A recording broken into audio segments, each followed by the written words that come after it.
In the summer of 1972, a 16-year-old girl named Jeannette DePalma vanished from a quiet suburb in New Jersey. She left her home to visit a friend and was never seen alive again. 6 weeks later, her decomposed body was discovered atop a cliff near an abandoned quarry, surrounded by strange objects and symbols that would spark a storm of fear, occult rumors, and silence. The scene was so disturbing that some believed it was the work of a satanic cult, while others suspected a cover-up, buried deep in the heart of the community. But decades later, her death remains officially unsolved, and the truth remains locked behind lost evidence, vanished records, and a town that refused to speak. This is the story of Jeannette DePalma, a devout teenager, a mysterious death, and a case where fear may have buried the truth forever. It was a warm late summer day, Monday, August 7th, 1972, when 16-year-old Jeannette DePalma left her home in Springfield Township, New Jersey, never to return. She was a typical teenage girl in many ways, bright, spirited, and deeply religious. That afternoon, Jeannette told her mother she was heading out to visit a friend. She left on foot, reportedly planning to hitchhike the short distance from her home on Clearview Road to the neighboring town. In the early 1970s, hitchhiking was a common and mostly unremarkable way for teens to get around. But this day would be different. When Jeannette didn't return home that evening, her family grew concerned. At first, people assumed she had simply gone to stay with a friend or maybe wandered off for a day. But Jeannette wasn't the kind of girl who disappeared without a word. The next morning, her mother reported her missing to local police. But even then, the urgency seemed to be lacking. There were no immediate searches, no organized effort to canvass the area. Some believed her disappearance was voluntary, perhaps a teenage rebellion or a spiritual retreat. Others whispered darker theories, even at that early stage. Days turned to weeks, and the small, conservative community of Springfield began to feel the unease settle in. Her church group prayed, her family waited by the phone, but nothing. No sightings, no calls, no clues. 6 weeks later, a dog would return home with something grisly in its mouth, and Jeannette's story would take a far more disturbing turn. It was September 19th, 1972, when the DePalma family's long, torturous waiting finally shattered, though not in the way anyone had hoped. A local resident's dog had wandered into the nearby woods near Houday Quarry, a steep and wooded area on the edge of Springfield. When the dog returned home, it was carrying a severed human forearm in its mouth. The family, horrified, alerted the police. Suddenly, the search that had long since faded from headlines was reignited with a grim urgency. Police traced the dog's path back to an area locals referred to as the Cliff, an overgrown wooded bluff sitting high above the abandoned quarry. And there, hidden in a heavily wooded area, they discovered what remained of Jeannette DePalma's body. She was lying on a makeshift altar of sorts, on top of a flat rock partially decomposed, surrounded by twigs, branches, logs, and what some later described as crude symbols. Some reports claimed crosses had been arranged around her body. Others described occult objects or signs of ritualistic placement. Investigators would later dispute these elements, claiming the scene had been distorted by rumor. But the damage was done. Whispers of witchcraft, Satanism, and ritual sacrifice quickly spread through town like wildfire. Jeannette's body was too decomposed to determine a cause of death, though the coroner noted there were no obvious signs of trauma or drug overdose. This only deepened the mystery. She hadn't died from visible violence, nor had she wandered off and died naturally. Someone, somehow, had placed her body on that rock, and someone, it seemed, wanted it found in that very specific way. The press got wind of the strange details. Headlines soon referred to it as the Devil's Cliff. Rumors exploded. Locals stopped going near the woods. And as the community tried to comprehend what had happened, police found themselves struggling to hold together a case that was already falling apart. The next chapter in Jeannette's story would be even more tangled, where symbols, secrecy, and spiritual panic would take center stage. By the time police reached the spot high above Hoodale Quarry, the damage, both physical and psychological, had already begun. What they found at the top of the cliff that day didn't look like a simple case of missing and found. It looked staged, creepy, almost cinematic. Jeannette's decomposed body was laid out on a large flat stone, as if placed there intentionally. Her arms were reportedly positioned outward, and natural materials like sticks, stones, and makeshift crosses surrounded the area. Some claimed animal bones were present too, though this detail remains unverified. To some investigators, it resembled an altar, a crude platform for some sort of ritual. Others dismissed the arrangement as random forest debris, disturbed by animals or weather over the 6 weeks she was missing. But in a town already on edge, the imagination ran wild. Adding to the eerie scene were conflicting eyewitness accounts. One officer reportedly described crosses made of twigs standing upright in the soil. Another mentioned a circle of stones, a possible pentagram, and strange carvings on the trees. And to this day, much of what was there is known only through whispered recollection and hearsay. To make matters worse, there were no signs of physical trauma on Jeannette's remains. No stab wounds, no broken bones, no ligature marks. Her cause of death was ultimately listed as undetermined. There were no drugs in her system either, none that could be identified at least. This left investigators and the public with two chilling conclusions. Either she died in a manner that left no visible trace, or someone had gone to great lengths to conceal exactly how she had died. Speculation snowballed. Some locals believed she had been lured into the woods and sacrificed by an occult group, possibly tied to rising fears of satanic activity in the 1970s. Others thought it might have been a personal attack, made to look ritualistic in order to throw police off the scent. But the horror wasn't just in the scene, it was in what came next. The response by police, the fear of the unknown, and the unwillingness of many in the community to speak. Because if Jeannette DePalma had been murdered up on that cliff, someone knew who did it. As news of Jeannette DePalma's death spread, so too did the disturbing rumors that would come to define the case.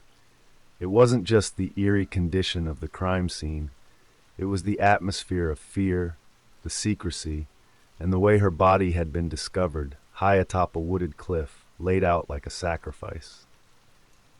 In the early 1970s, America was just beginning to enter the grip of what would later be called the Satanic Panic. A cultural hysteria marked by fears of devil worship, cults, and ritualistic crime. And in Springfield, New Jersey, those fears exploded overnight. People began whispering about occult groups operating in the Watchung Reservation, the massive forested area not far from where Jeannette was found. Some claimed teenagers held black masses in the woods. Others were sure they had seen robed figures, dead animals, or crude symbols carved into the trees. Most of it was never verified, but it didn't matter. The damage was psychological. What made it all worse was how closely Jeannette's identity clashed with the rumors. She wasn't some rebellious teen sneaking out at night. She was known as a deeply religious Christian, active in her local church and devoted to her faith. To many, that only made the symbolism surrounding her death more sinister, a spiritual child sacrificed to something evil. Some even claimed Jeannette herself had been targeted because of her faith. Friends told reporters she had once witnessed others dabbling in the occult and may have confronted them. Others believed she was simply in the wrong place at the wrong time, caught in something darker than she could have imagined. Then came the anonymous letters. Over the months following her death, a local magazine called Weird NJ which covered strange and unsolved stories, began receiving tips and letters from Springfield residents. Some came from former classmates, others from people who claimed to know more than they dared to say publicly. They spoke of witchcraft ceremonies, human sacrifices, police cover-ups, and warnings not to go near the quarry. And while these letters may have been half-truths or the product of fear and small-town gossip, many of them shared uncannily similar details never made public. The idea that Jeannette had fallen victim to a cult, a ritual, or a secret society became so embedded in local lore that for years afterward, few dared to walk those woods alone. But amid the horror and hysteria, one crucial question remained unanswered. Where was the proof? No arrests, no suspects, no confirmed evidence of ritual activity. Just a teenage girl, a strange death, and a small town desperate to believe it was all part of something too dark to understand. As the mystery deepened, the town of Springfield began to fracture, split between those who believed Jeannette DePalma was the victim of something evil, and those who believed the real evil was the wave of hysteria that followed.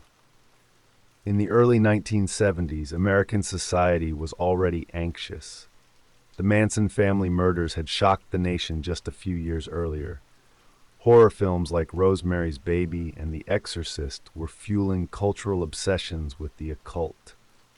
Satanic symbols, witches, and ritualistic murder weren't just part of fiction. They were now being whispered about as real-life threats, even in quiet suburban neighborhoods. Springfield was no exception. Church groups held prayer vigils and began warning teenagers to stay away from the Watchung Reservation, labeling it a devil's playground. Some pastors publicly condemned occult practices, citing Jeannette's death as proof of the presence of satanic forces at work. Religious pamphlets were passed around town, warning about opening the door to evil through Ouija boards, seances, or even rock music. In this charged atmosphere, rational investigation began to crumble. Witnesses were afraid to speak. Teenagers who may have been in the woods that summer kept their stories vague or changed them entirely. Parents forbade their children from talking to the press or the police. Fear silenced the town. Even the police were cautious. Detectives working the case found themselves inundated with tips that led nowhere. Claims of cult activity, strange symbols in other parts of the forest, robed figures, fires in the woods. But when officers investigated, there was nothing concrete. Just scorched logs, animal remains, and the occasional crude symbol carved into a tree. Evidence that could just as easily be explained by kids playing games as by anything truly sinister. Yet every dead end only seemed to fuel the paranoia. Some locals began accusing police of covering up the truth, protecting the identity of powerful people involved in ritualistic killings. Conspiracies bloomed. Others believed the police were simply incompetent, overwhelmed by a case they didn't understand and didn't want to pursue too deeply. Meanwhile, the DePalma family waited. They were offered no answers, no arrest, no clear cause of death.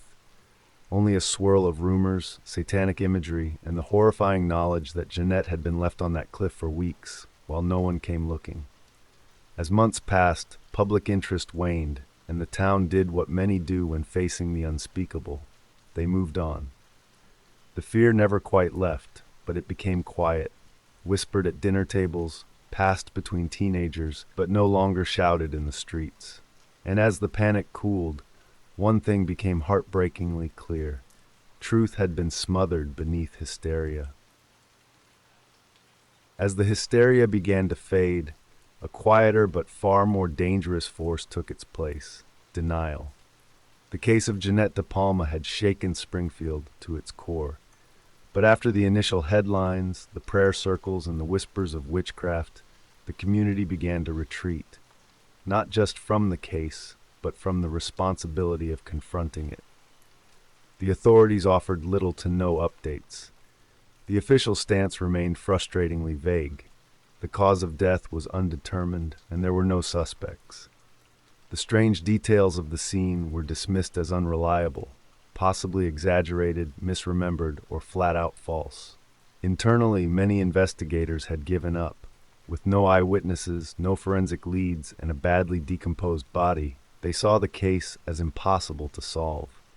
And instead of pushing forward, they let it fade. Publicly, some law enforcement officials even denied that anything unusual had occurred at the crime scene. The symbols? Just branches and forest debris. The idea of an altar? Overblown. Any hint of ritual? Misinterpretation.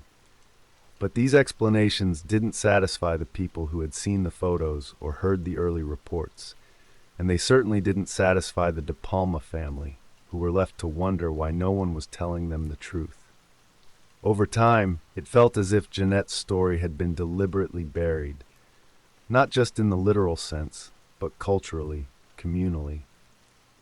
The town didn't want to talk about it anymore. Teachers discouraged students from bringing it up. The woods near Hudai Quarry became a place kids dared each other to visit, but few adults acknowledged. It was as if a silent pact had been made. Let the fear die, let the story fade, and maybe the town could feel normal again. But normalcy came at a price. With every year that passed, more evidence was lost. Witnesses moved away. The crime scene decayed. Police records went missing or were destroyed. And as the files thinned, so did any hope for answers. Springfield had become a town with a secret. And like many secrets, it had become more comfortable to ignore than to solve. Yet one question remained, gnawing at those who refused to forget. Why did the town stop asking what really happened to Jeannette DePalma? In the absence of justice, speculation rushed in to fill the void. The official investigation had stalled, the town had gone silent, and the media had turned its attention elsewhere. But the mystery of Jeannette DePalma never really went away. It just moved underground, into living rooms, church basements, and late-night conversations between locals who couldn't let it go. Dozens of theories emerged over the years. Some were fueled by fear, others by guilt. A few seemed eerily plausible. Theory 1, the satanic sacrifice. This was and remains the most persistent narrative. Jeannette, a devout Christian, was believed by some to have run afoul of a group dabbling in black magic or occult practices. The scene on the cliff, the crosses, the altar-like rock, the crude symbols, was seen as the signature of a ritual killing. One story claimed that Jeannette had tried to convert or confront a group of teenagers involved in witchcraft and paid the ultimate price. Others believed it was a random targeting, a sacrifice meant to mock Christianity. But no cult was ever identified, no participants named, no credible witness ever stepped forward. Still the theory persisted, perhaps because it made the most sense of the horror. Theory 2, the local suspect. There were whispers of a man from the area, someone known to police, who may have had a disturbing interest in the occult. Several tips pointed to him over the years. People claimed he'd been seen near the cliffs, or that he knew too much about the case. But he was never formally questioned, and later moved out of town. Why wasn't he investigated further? Some say he had connections to local officials. Others think he was just a convenient scapegoat. Another theory took aim at the authorities themselves. Several locals believed the police knew more than they let on, and that the investigation was quietly shut down to protect someone, perhaps a member of a prominent family or someone with power in the community. This theory gained traction after documents related to Jeannette's case reportedly went missing from police files in later years. Some former residents claimed they had been warned not to speak about what they knew. Others said they'd reported strange sightings or suspicious behavior and were met with silence. Some suggested a simpler, if no less tragic, explanation. Jeannette may have gone into the woods willingly, maybe to meet someone, maybe just for solitude, and died accidentally. A fall, an overdose, a medical event. Her body may have then been found and moved or staged by others, either to frighten the community or mislead investigators. But again, no evidence ever confirmed any of it.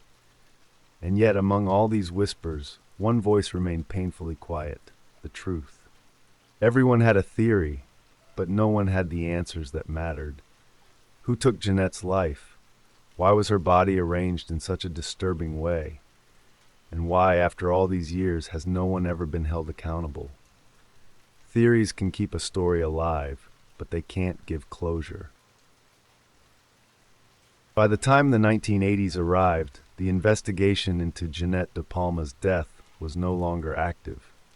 What had once been a case steeped in mystery and dread had now become a file folder gathering dust in a police storage room, a casualty of neglect, fear, and vanishing records. And vanish they did. Years later, when journalists, researchers, and even family members attempted to revisit the case, they discovered a chilling reality. Critical police records were missing. Autopsy reports, photographs of the crime scene, interview transcripts, and evidence logs had all either been lost, misplaced, or destroyed. Some officials claimed the files had been damaged in a flood. Others blamed poor archiving practices. No one gave a clear answer. To those who believed in a cover-up, it was confirmation. To others, it was simply another example of bureaucratic failure in a town that wanted to forget. For the DePalma family, it was salt in a wound that had never healed. Every time they tried to get answers, they were met with closed doors and vague responses. The only thing they had left were fragments, a name in a police report here, a conflicting statement there, and rumors that never quite added up. The coroner's report, what little is known of it, declared Jeannette's cause of death as undetermined. No signs of physical trauma, no overdose, no strangulation, no clear medical reason for her death. But decomposition had taken a heavy toll. By the time her body was found, key forensic evidence was gone, washed away by time, weather, and exposure. There was no toxicology screening comprehensive enough to rule out certain poisons. No DNA technology yet to identify possible trace suspects. In today's terms, the crime scene would be considered compromised beyond repair. The people who may have known something, most never spoke. Some moved away. Others changed their stories. A few died. Over time, the social pressure to stay silent won out. No one wanted to be associated with Jeannette's case, not in a town where reputation was everything. Years later, when independent investigators began probing the case, many potential witnesses were too afraid or too uncertain to talk. Others said they had been warned off by police or church leaders at the time. One anonymous tipster even claimed that some people involved were still alive and untouchable. And so the case stagnated, not because it was unsolvable, but because the tools to solve it had either disappeared, been destroyed, or were never truly used to begin with. In the end, Jeannette's story wasn't just a mystery, it was a failure of evidence, of action, and of a community that turned its back when it was needed most. But while the case itself seemed lost, the grief never left. Nor did the feeling that someone, somewhere, still knew exactly what happened on that cliff. As the decades passed and Jeannette DePalma's case slipped into obscurity, one person refused to let her become a footnote in a forgotten file: her younger sister, Cindy DePalma. For Cindy, the pain never faded. It only changed shape, from grief to anger to determination. She had been just 12 years old when Jeannette vanished, too young to fully grasp what was happening, but old enough to remember the strange silences, the unanswered questions, and the constant weight of sorrow that settled on her family's home. While the town tried to forget, Cindy tried to remember everything. In the years that followed, she grew up with a deep ache for justice, not only for her sister, but for the truth that had been so cruelly denied. As an adult, she would speak out in the few places willing to listen, often alone in her efforts, often heartbroken by the lack of interest. But she kept going. Cindy spoke to journalists, gave interviews to independent investigators, and opened up to those writing about unsolved crimes. Her voice, quiet but unwavering, kept Jeannette's memory alive through decades of silence. Every word she spoke carried both sorrow and fury. Sorrow for a sister taken too soon, and fury for the way her case had been handled. She didn't buy the idea of a runaway. She rejected the theory that Jeannette had simply wandered into the woods and died by chance. She believed her sister was taken, killed, and left in a deliberate, staged manner. And she believed someone still knew something. Through Cindy, the world learned more about who Jeannette really was, not the ghost on the cliff or the name behind a headline, but a bright, kind, devout teenage girl who loved her faith, her family, and her future. For Cindy, Jeannette wasn't a mystery. She was a person, and she deserved better. In her own words, people say, "Let her rest in peace." But how can she rest when no one will speak, when no one was held accountable? There is no peace in silence. Cindy DePalma. Years later, Cindy's pain wasn't only about losing her sister. It was about knowing that the truth might still be out there, and yet no one had the courage to bring it into the light. Her persistence inspired others. Journalists began revisiting the case, podcasters started asking questions, and slowly, Jeannette's story began to resurface in a world far more ready to confront the things Springfield once refused to face. More than 5 decades have passed since Jeannette DePalma's body was found on that eerie bluff above Houdale Quarry. Her name has faded from most history books, yet her story continues to haunt the edges of New Jersey folklore, a chilling reminder of a teenage girl lost not just to death, but to secrecy, silence, and speculation. In the early 2000s, interest in the case was reignited by the magazine Weird NJ, which began receiving anonymous letters, tips, and testimonies from people who remembered the case or believed they had inside knowledge. These accounts, many handwritten and unsigned, often included details that had never been made public. Some claimed to know who was involved. Others described frightening encounters in the woods, and some alleged a cover-up by police and local authorities who wanted the story buried just as deeply as Jeannette herself. This renewed attention brought the case into the modern true crime world. Independent investigators, podcasters, and documentary filmmakers picked up the trail. Despite decades of lost records and faded memories, they began asking questions the town never wanted to answer. What really happened on the cliff? Who placed her body there? And why has no one ever been held accountable? In 2019, the Justice for Jeannette campaign gained traction online, urging local officials to release all remaining case files and allow forensic experts to re-examine any existing evidence using modern technology, especially DNA testing. But with so much evidence reportedly lost or destroyed, the road forward remained difficult. Still, the pressure made a difference. In 2021, renewed media attention led to discussions about reopening the case, if not officially, then in spirit. Historians, writers, and activists have continued to document Jeannette's story, not as a piece of ghostly folklore, but as a real, unresolved tragedy. The legacy Jeannette never got to write. Jeannette DePalma was more than a mystery. She was a daughter, a sister, a friend. She had dreams of doing missionary work, of helping others, of living a life rooted in faith. That future was stolen and replaced with silence, fear, and rumors. Her story represents more than one girl's death.